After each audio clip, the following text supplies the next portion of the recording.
Hey guys, and welcome back to All Out Fighting. Today I have a very special guest, British heavyweight, Olympic bronze medalist, Frazer Clarke. Frazer, welcome to the show. Good to see you, mate. How are you? All right, mate. Good. Let's just dive straight into it. Saturday night. What a fight. What a fight.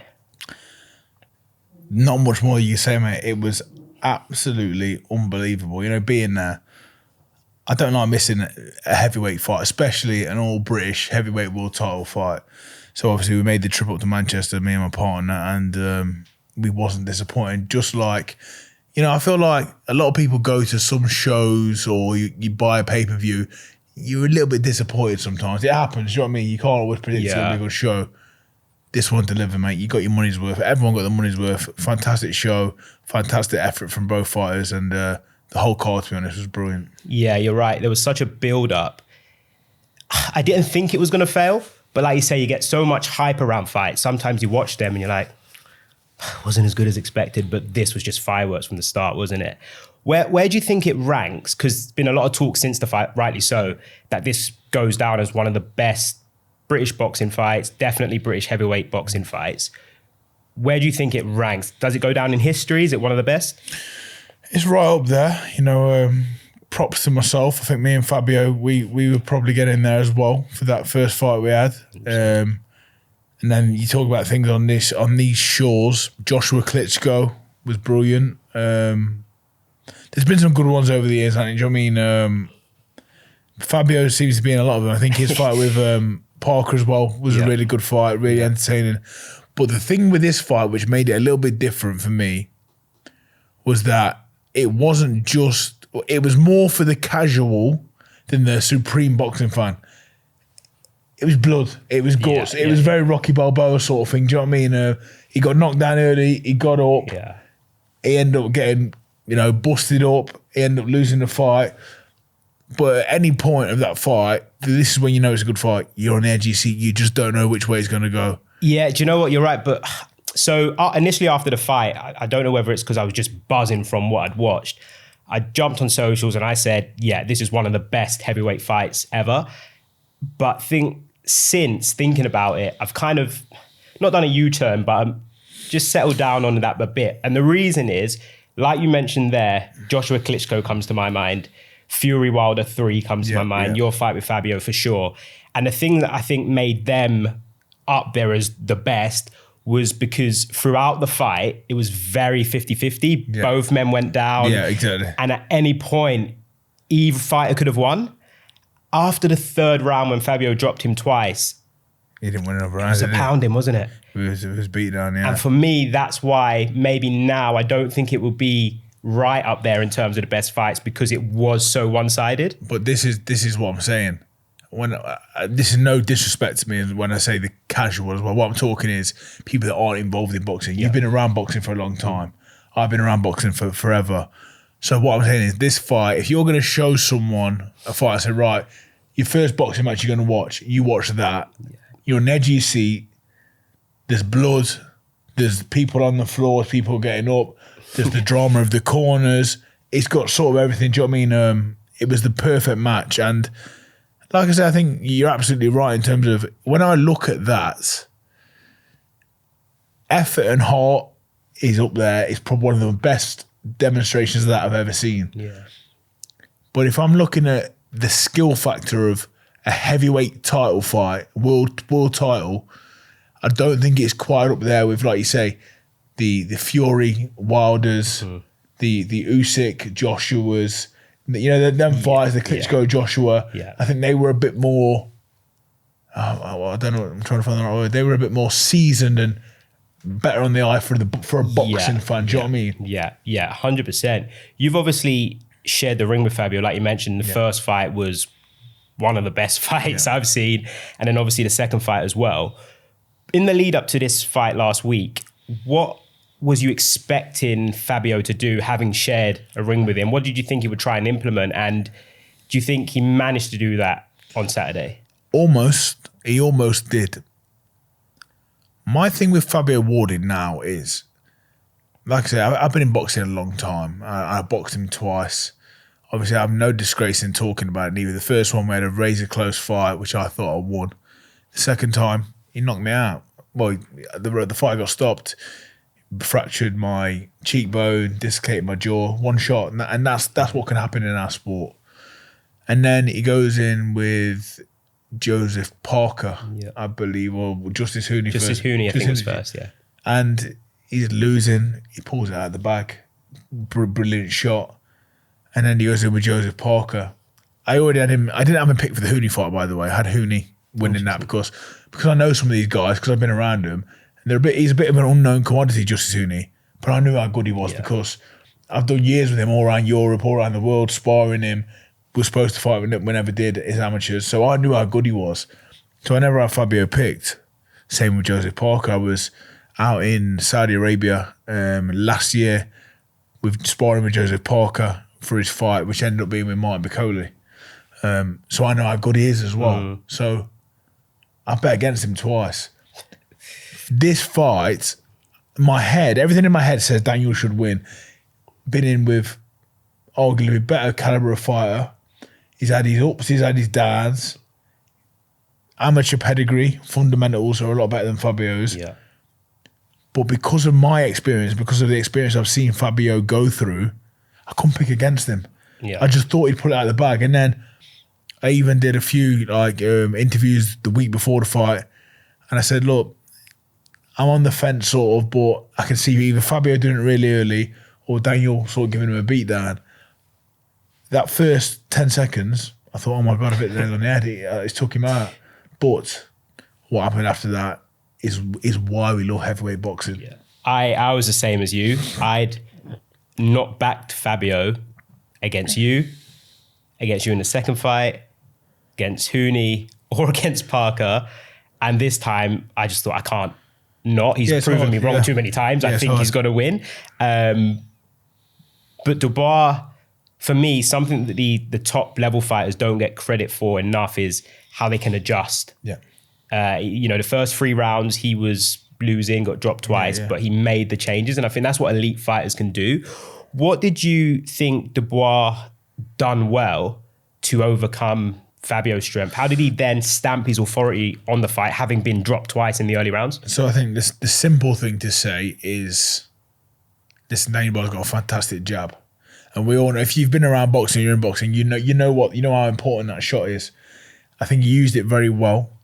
I also think that half a step back and making Fabio fall short was so important. And it'll probably go missed by a lot of people, but I think Don Charles mentioned it in the corner a few times. Just take a little step back, making him miss by a couple of inches, if that. So I think that is very good. And I also thought, at the time when I was in there, I was sat next to Daniel's little brother and his sister. And I was trying to be a bit impartial. I know both guys, I've got a bit of respect for both guys. So usually, if I'm supporting someone, I'm there yawping and shouting. But I just kept it quiet. But I did say to Fabio's little brother, Dubois' little brother, I said, he's almost, this could have been done a lot earlier. He's almost falling in with that right hand and smothering his work. He's not keeping the distance. Yeah. But now, looking back and thinking back, because Fabio Wardley is such a big puncher, it may have even been a tactic to hit him and then get close to him to nullify him. Do you know what I mean? Yeah. So I'm not saying it could have been just a fault in his technique, but I think it worked quite well. Every time Daniel did throw the right hand, whether it hit or not, he got that close to Fabio that Fabio couldn't do his usual firing back with big shots. Do you know what I mean? So there's a few different technical aspects of the fight that went well. I think the main thing for Fabio's downfall is that it seemed a bit one-trick pony sort of thing. Do you know what I mean? Like, he's a fantastic fighter. Listen, I'm here, like I say, open arms. I'll say it. He knocked me out. So I'm not here running him down. I'm just saying, giving my analysis on the fight. I think he needed a little bit more in the locker to beat someone who has been a world champion, been beat a couple of times, been knocked out before. What that does to you as a fighter is that rounds you.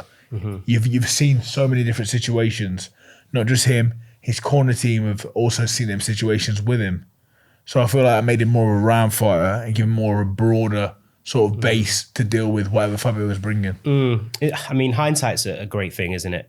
Because before the fight, I wasn't saying Fabio's lack of amateur background was going to catch up with him and he looks one-dimensional or anything like that. But in hindsight, was this the fight where that lack of amateur schooling, I guess, from Fabio was, I don't want to say exposed because it's high-level boxing, right? But did it show his limitations in terms of, you know, looking for the right hand a bit too much once he'd been successful, falling in with the right hand, dipping his head to the blind side quite a lot? Is that fair to say? But again, I don't like bringing this back to me, but I boxed him and I was a better amateur than Daniel was. You know, I was more successful. Let's put it that way. So it's one of them. It could have been a bad day at the office. We can always put that down to a fighter. But on this particular occasion, I think you might be right. I think the know-how looked to me like the right hand landed early on and then it started missing. Then it landed in 30 and then it started missing. Then it was sort of, you're looking at a fighter that's thinking, what else can I do? Or I didn't see his corner work because I was there live. Is he being asked to do something and he can't do it? Or does he just know what to do? Because I'd like to think that his corner, the experience in his corner, Ben Davidson, Lee Wiley, I'd like to think they would have known to adjust. They would have told him to adjust. My question is, was he not capable of doing them adjustments because of his skill set? Does that make sense? No, it does make sense. And I didn't actually, because normally sometimes in shows they'll have the mic in the corner, weren't they? And I can't remember hearing what the instructions were, but I guess when you've hit someone and hurt them twice and you know, I've just got to land one shot, I mean, that's your biggest downfall again, isn't it? Because you're thinking, oh, if I could just land one shot. But I agree. I think the corner, and they might have done, but just to tell him, you know, okay, let's get back to the jab. Let's not look for it. Let it come, you know, those sort of things. And that, I think, was the difference in the fight. As I mentioned, Dubois was able to make those adjustments, like you've mentioned, the half a step back, whereas Fabio just kind of kept doing the same thing. But I think as well, though, we are forgetting a little bit. He was never going to out-jab Daniel Dubois. Daniel Dubois' jab is better. That's quite simple. Have I ever seen Fabio out-jab anyone? I've seen him out-heart people and out-fight people. I wouldn't say he out-jabbed anyone. So, was we thinking he could do more than he could because of the level of status that he's reached and the fact that he's a world champion? Do you know what I mean? And this is, like, again, this is no disrespect to him, but was it too much too soon to go in with someone who's had the experience the Dubois had and is as good as we know he is? But then again, he was world champion going into the fight, so it's a real catch-22. It is, and even when you look back to the Justin Hooney fight, he was losing the fight until late on, and he pulled out, you know, the big shot. Exactly. Yeah, so even, and we'll talk about the stoppage, but at any point in that fight, he could have done that. So I do see it from the other side where, why not look for the shot that is probably going to be your chance of winning the fight? Yeah. Especially late on because he was so many rounds down by that point. It is a hard one. And like I say, hindsight's a great thing. Yeah, right? And also, in his defense, he's been taking 11 rounds worth of jabs and right hands off Daniel Dubois. You're not going to be at your full capacity, you know. That's just the way the boxing is. 100%. Did you see any similarities between your fights with Fabio and especially the start on Saturday night in terms of just how it went? Well, in a way, I mean, the claret, the blood around the nose is a problem that I think if I remember right, I think it opened up firstly against Nathan Gorman. And then during our build-up to the fight, obviously we did a few face-offs, and listen, I've been around fighters for a long time. I'm looking at these scar tissue, and I'm thinking that's as soon as I start landing the jab, that's opening up. It did, and then I think every fight since it's opened up. So that is a problem for him. Like, first of all, that's the first thing I noticed. The second thing is that once Daniel got up, my second fight with Fabio, obviously brutal shot, brutal finish. You know what I mean? Like, could be, for some people, that could be a career-ending shot.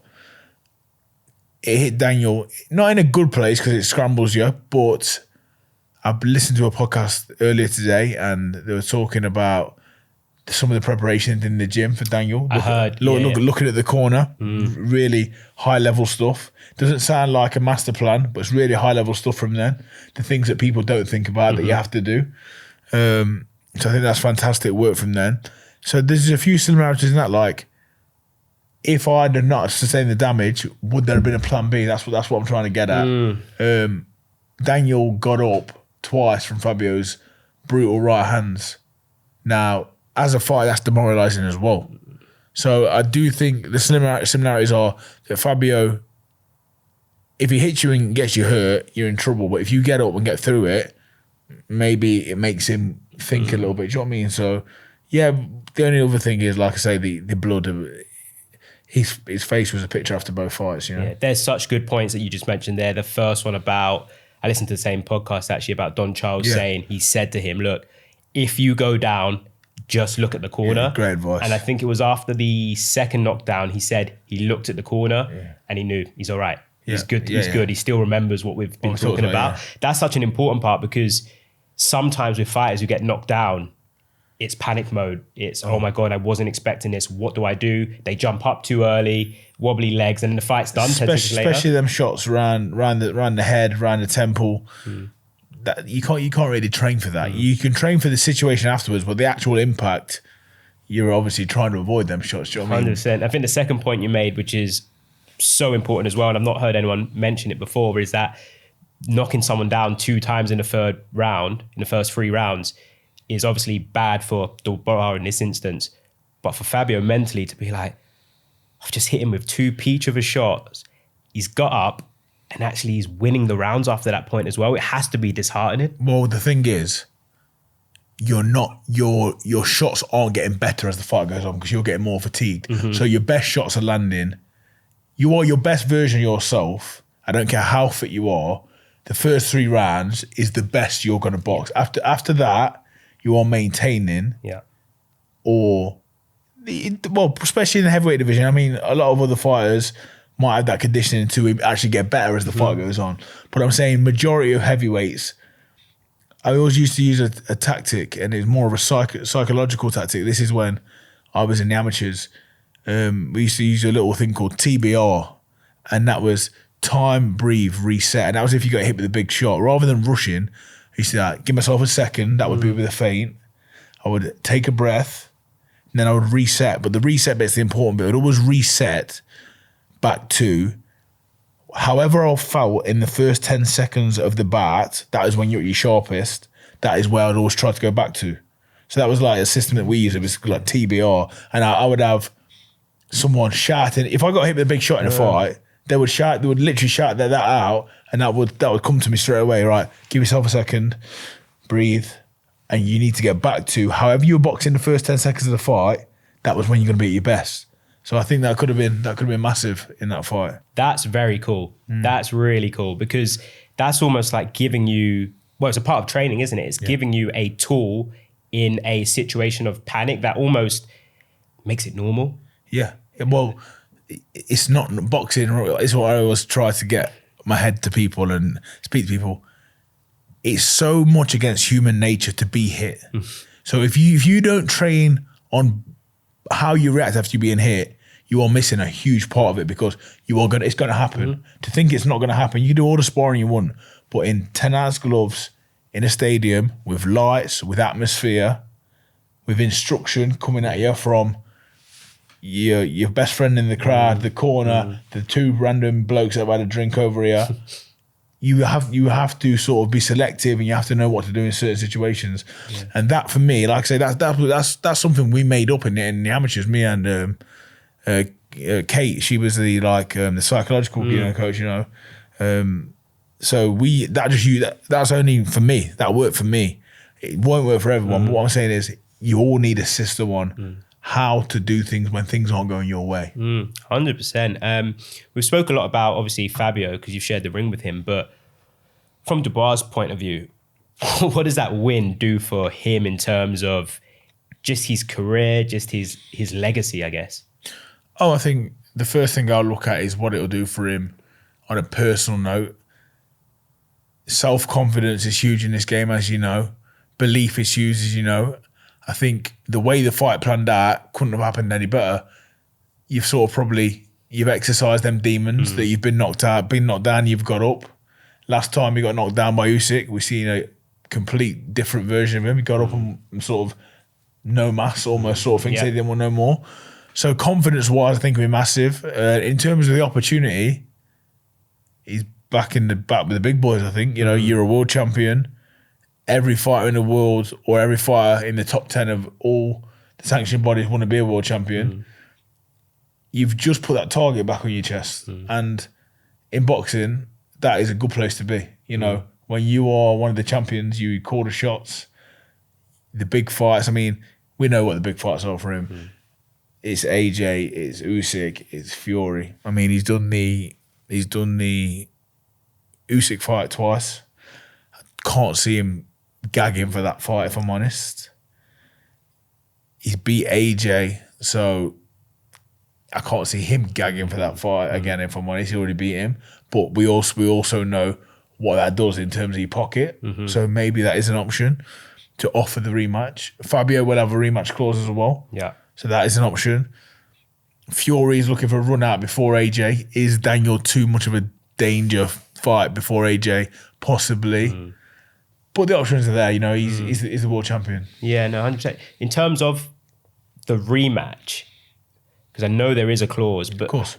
just does Fabio take it? Because with a rematch clause, it has to be next, right? And you're probably looking at it, that's probably, I guess, would have to take place by October, probably. Yeah, but we're looking, if we're realistic and we use our brains, and if you have any heart and you're involved with Fabio, he doesn't fight in October. No. He doesn't fight in October. If you're being really safe, it might go in December. If I was in charge of him or looking after him, my advice would be to probably sit the rest of this year out. That's a serious load he took on Saturday night. You know. Yeah, not even this fight. The Parker one was 12 rounds. He's always in a hard fight. I mean, and I've been in them myself, and I know what it does to you psychologically, physically.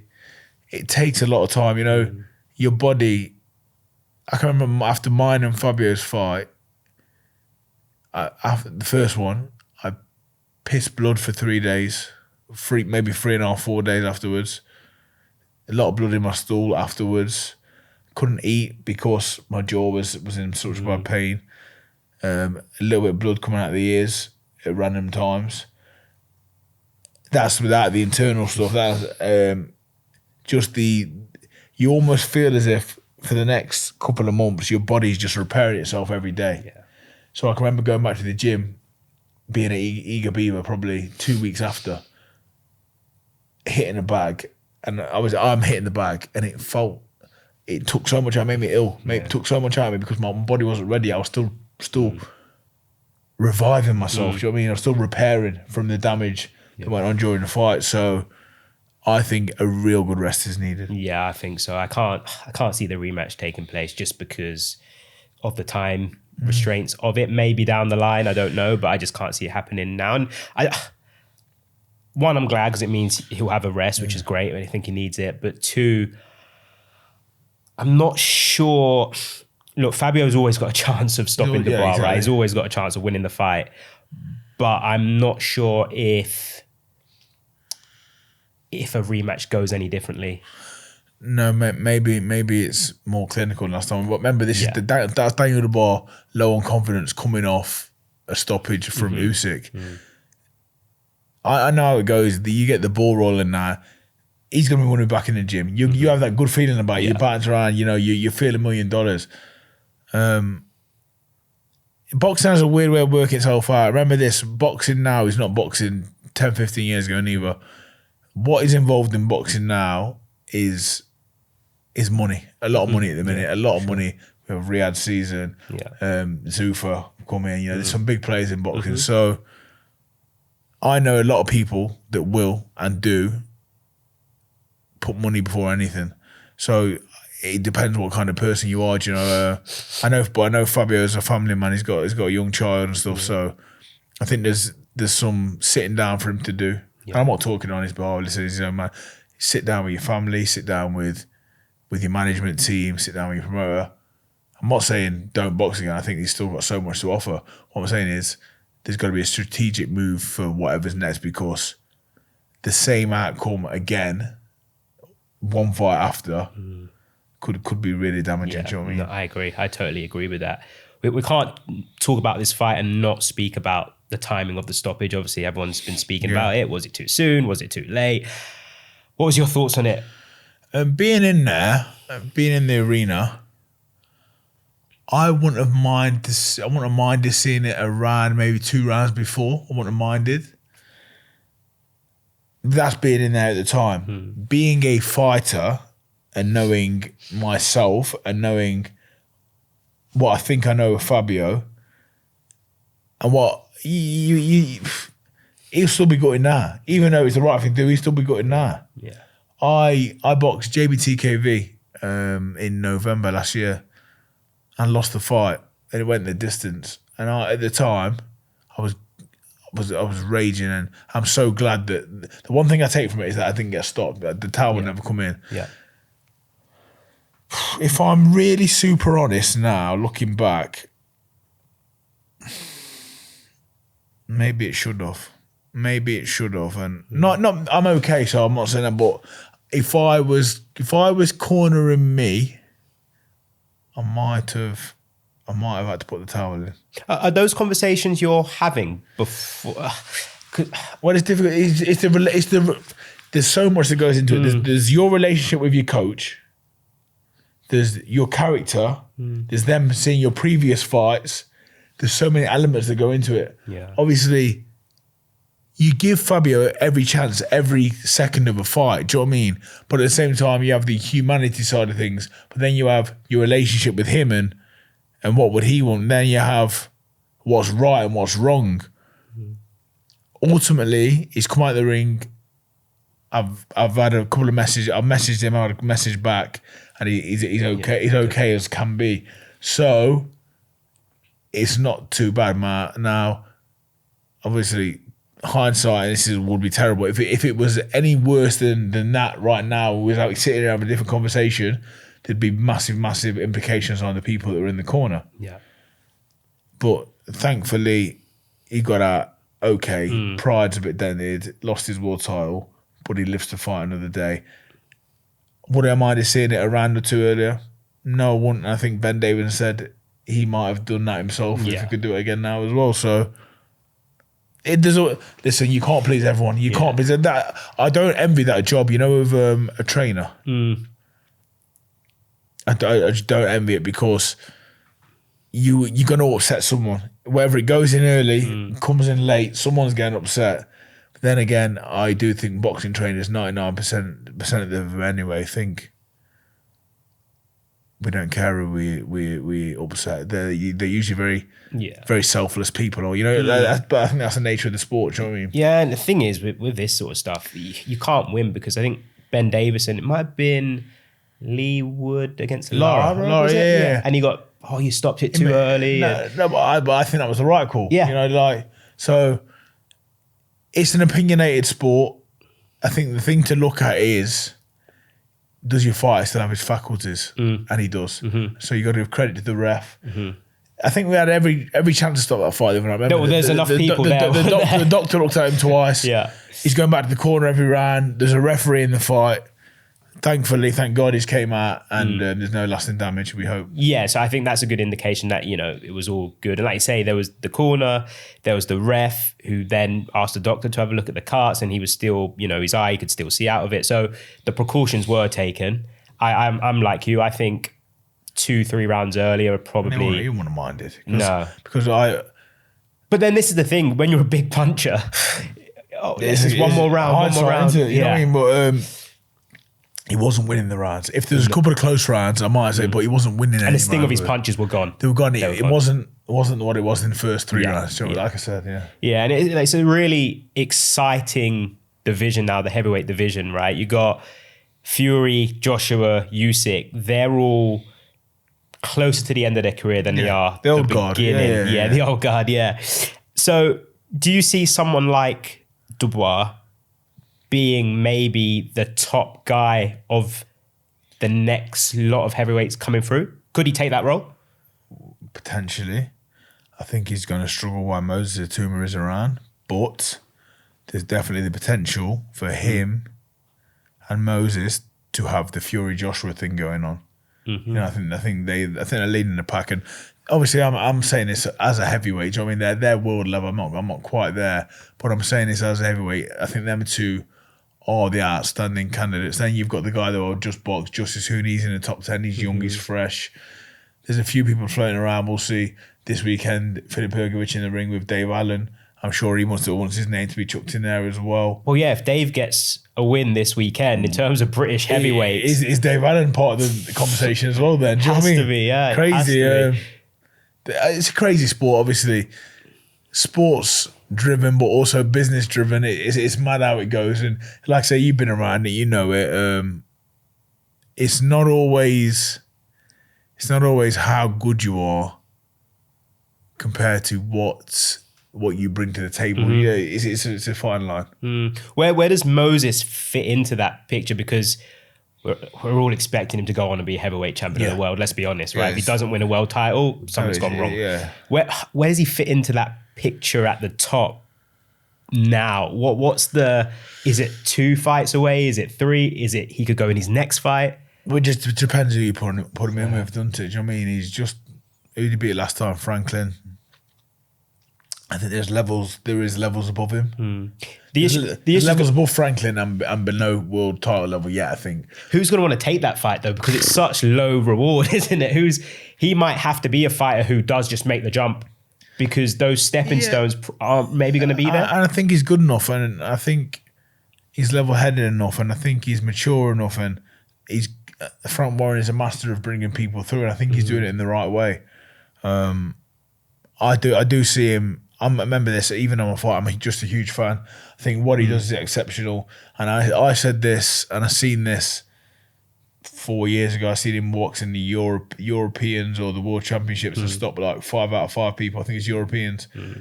As an amateur, as a junior. It's crazy. And I thought that this doesn't happen. Keep this kid away from me. And keep, let's see what happens.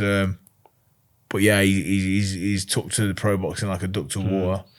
And you know what? He's like I say, you cannot. I have no ego in me, or no part of me is afraid to say I'm a fan of him when he fights. I like to watch it like everyone else does, and I think he's fantastic. That Dubois Atoma fight. Oh, it's a Wembley fight, isn't it? Oh, they'll build it though, won't they? Yeah, well, let's let Moses develop, and that sounds mad saying develop. Let's let him get more experience. A world title. Let's hope Daniel keeps winning, and we'll see what happens. I think because they're both with Frank Warren, aren't they? It's so easy to do, yeah. I think he'll keep them parallel for a little while. I don't see why not. Maybe try and get Moses a world title and make it a unification or something like that, because it is a huge stadium fight. Who was looking at the other day? I think he could have a fight, or he could probably go into it now. Did Gassiev pick up a world title recently? Gassiev, he was rumoured to be fighting at Atoma, his last fight, and he might actually be the next opponent. Yeah, I mean, did he pick up some form of world title? Potentially, yeah. I'm not sure. And you got there's ways and there's routes of building, of getting this fight so it's right. But I think in a few years' time, maybe 2 years, 18 months. I think you can do a big stadium with these two. Because you got Caballel as well. Great fighter. Which is, he kind of goes under the radar a little bit. Oh, under the radar. What's such a good fighter. I've been over there in camp with him as well. One of the best I've been in with. Really good. And it's probably only a matter of time before he's getting in, more of those big fights, I think. listen, the money's there now. We know what's there. It's Riyadh season. Let's get a big tournament on the go. Remember like the Super Six sort of thing. That is a great shout. Let's get all the boys in the mix. We're fans. We love to see it. Do you know what I mean? Let's play this out. So we're doing a Super Six, right? So there's 8 guys, 8 heavyweights. 8 heavyweights, yeah. So what we doing it? Fury, Joshua, Usyk, yeah. Toma, Yeah. Dubois, Yep. Caballero. Who would be the final 2? Gaziev is ranked highly. He'd probably have to be him. But if you don't go him, you either go Ergovic. Yeah. Or Allen. Or would depend on what happens with Parker. Maybe someone who's just under that elite level. Yeah. Who's your pick to win that if that was going to happen? I can never pick against Usyk. Ever. He's the best. Best I've been in the ring with. Best I've seen. Unbelievable. Yeah, he is just on a different level, to be honest. But once he retires and take him out on, of that, I think it's anyone's. Yeah, it is. And that's the exciting thing about the division over the coming years is that those belts are going to split. And that is just going to make every single one of those fighters we've just named will be looking and going, I'm the guy. Yeah, I'm next in line. But that's what you want. That's what you want in the division. Yeah. I mean, we're getting into the era now of everyone fighting everyone. Mm-hmm. And that's the way it should be. Because that's how it was back in the day. 100%. 80s, 90s, 70s, 80s, 90s. A lot of good fighters fought each other. Do you know what I mean? Is Fabio still part of that group, would you say? We'd have to see what happens next. I think after a loss like that, we have to see what you are afterwards and who you fight. But it's only one loss, so potentially you could say yes. But I'd say when we talk about the names that we just mentioned, this is going to sound disrespectful again, but it's not. Was he ever part of that anyway? If you know what I mean. He didn't win his title in the ring, did he? No, that's a really good point. I was going to say he's actually not. This on Saturday was really his world title fight. That was his world title fight. Yeah, you know what I mean? Yeah. No, I do totally see that. I'm really not trying to be disrespectful. That's just sort of the way it seems. You know 100%. No, I do get that, and I think his next 2 fights is really important for him. Where do you fit into that picture? Well.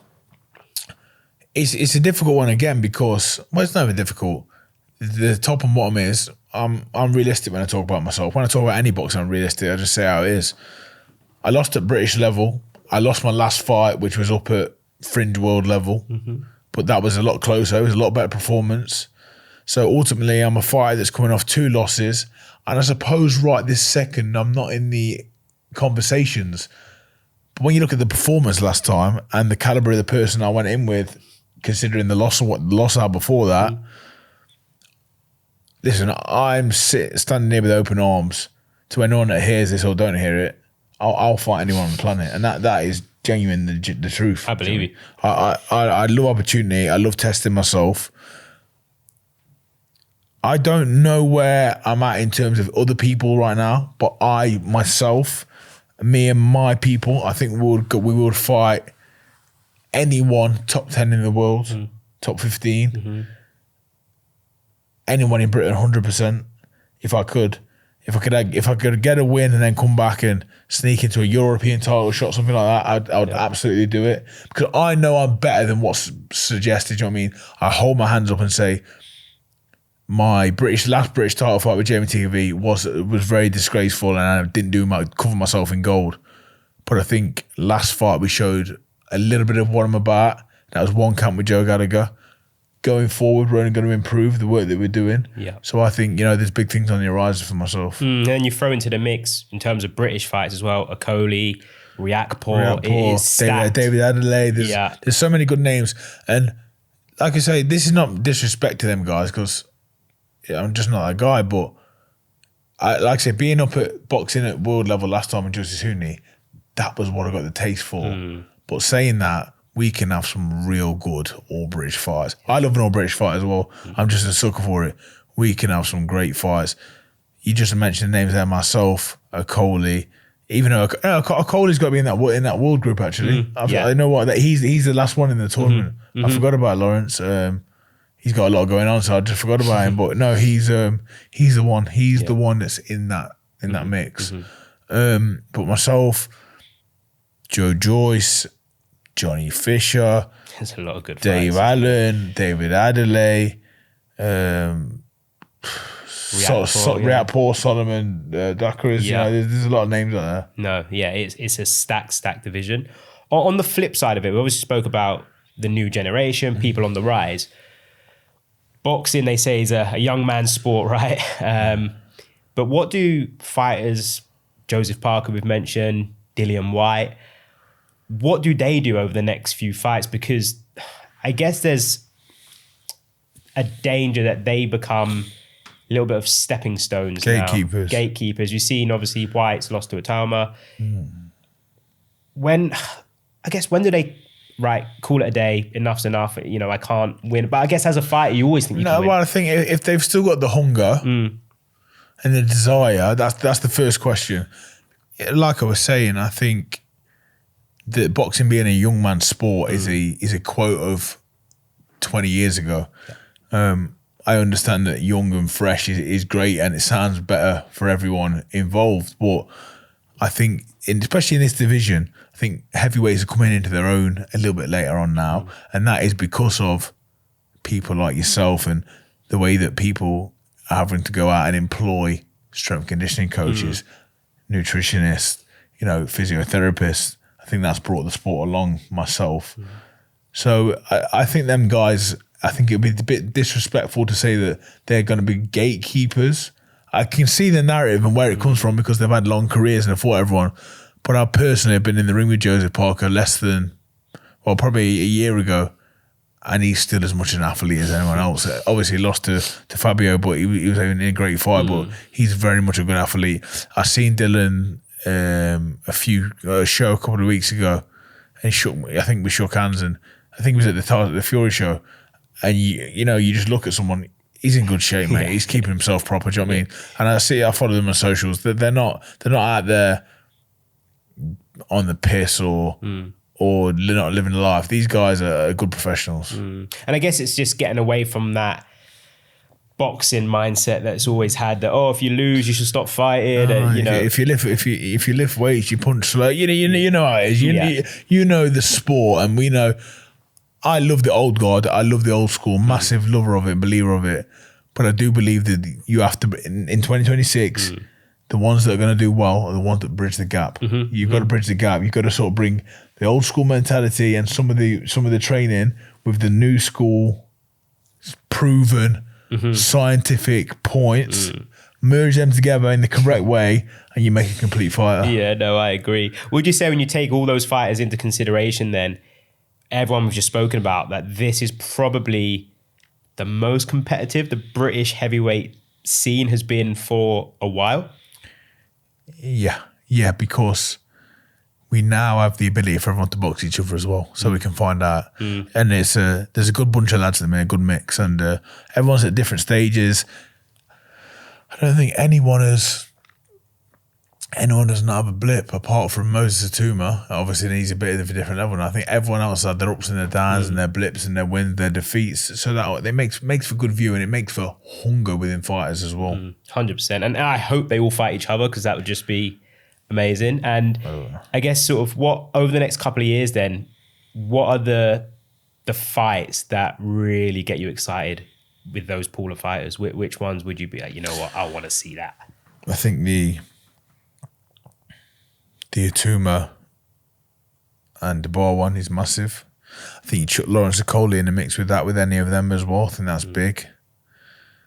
In this division, I think myself and David Adelaide, myself and Jordan, myself and Fisher, they're all good fighters, and they all do good numbers. I believe people would want to see it. You know, I think everyone offers a good fan base and offers a good enough background of fights to think they'd be interesting.